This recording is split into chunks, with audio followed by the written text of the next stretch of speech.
If f-stop printing has got you confused, I'm gonna break it down in this video. So what is f-stop printing? This simply means you're adjusting your exposure under the enlarger in stops rather than linear times. So instead of just thinking in terms of seconds, you're thinking in terms of light ratios. So one stop is either half the light or double the light. And that's the same way we already think about exposure when we're out actually taking pictures. So it just makes sense to apply that same logic to printing. So if you look at this chart, you can see the center exposure is set to 8 seconds. If you look all the way to the left, you'll see 4 seconds, which is one stop less, half the time, half the light. And then 16 seconds over on the right is one stop more, double the time or double the light.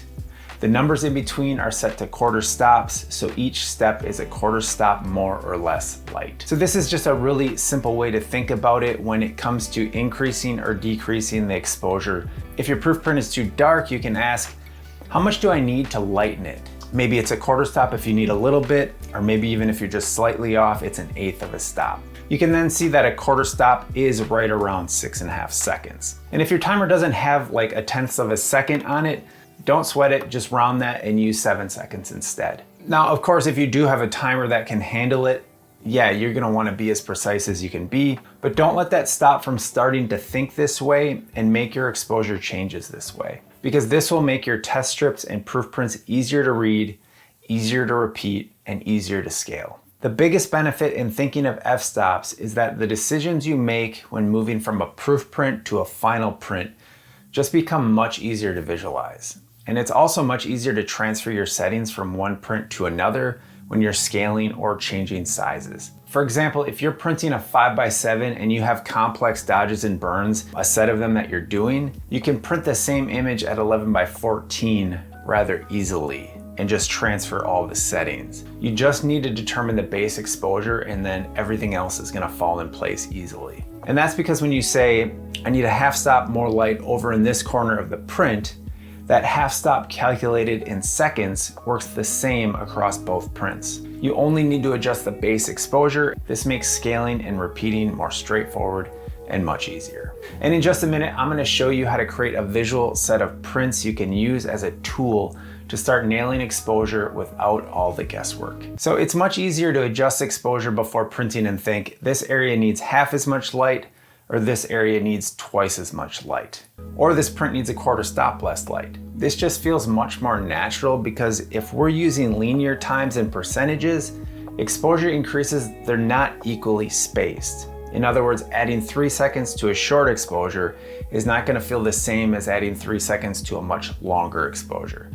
So even though the time increase is technically the same, the visual exposure in the print is not. And that's why f-stop changes are more even and feel more predictable. And that makes everything easier to evaluate and repeat. But you do not need an f-stop timer to think in f-stops in the darkroom. I just use a simple calculator to determine my exposures on the fly. And there's a free version of it on my website, and you can use that, and it's basically all you need. So what I do is sort of a hybrid approach. I think in f-stops, but I use a linear timer. It's totally doable, and this is not like an all or nothing situation. And here's my personal take on f-stop timers. I think they're great. I own one, but I really don't use it. What I really like about it, it's much easier to make f-stop based test strips. And honestly, that's what I love the most. You can program the test strip function and you don't have to reset your timer for each step. It just walks you through it. You basically just keep clicking the button. My biggest concern with them is that they can feel a bit restrictive, especially for the way that I like to dodge and burn and print. I prefer to work more freely with a traditional timer and just a simple metronome approach. So when making an exposure or an adjustment, I just count along with the metronome, which makes it much easier for me to set up dodges and burns than clicking a button and then having to be immediately locked into that timing and sequence. And I say that to point out that there's no right or wrong here how you do things. But don't let not having an f-stop timer keep you from learning this method. Okay, now let's jump into this simple, powerful exercise. And if you do this, you will immediately waste less paper and not have to rely on test strips as much. First, find a negative that has a strong full range of tones from the shadows to the highlights. You don't want one that's like super high key or low key.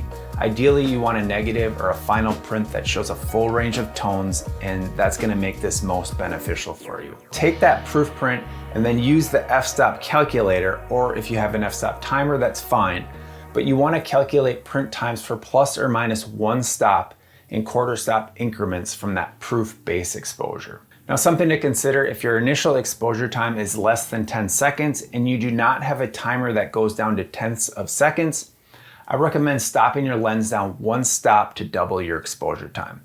For example, 10 seconds at f8 to 20 seconds at f11. This will make things a bit more accurate for this test. It's just gonna give you more time to make more precise adjustments like dodging and burning. Once you have the times calculated, make a series of 7 prints. These can be small, even 5x7 or smaller. You don't have to waste a ton of big paper to do this. And what this is gonna give you is a set of reference prints from 1 stop under to 1 stop over in quarter stop increments.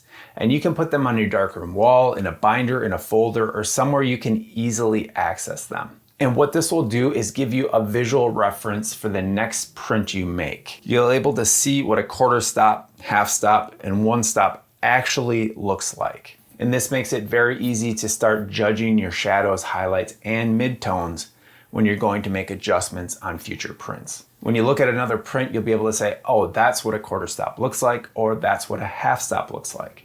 And don't underestimate how powerful having this visual tool is worth.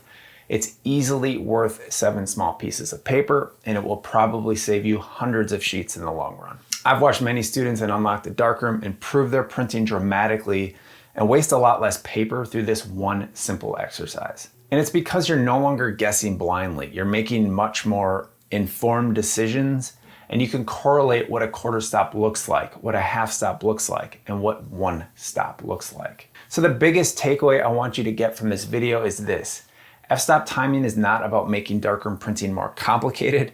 It's about thinking in terms of half the light, double the light, quarter the light. This method is a more visual way to learn the darkroom process. It's easier to repeat, and once you start seeing exposure this way, a lot of printing decisions just become much easier. In the next video, we'll cover dodging and burning and show you how to apply everything we've learned so far. And this is where your prints are really gonna start to sing. We'll see you there.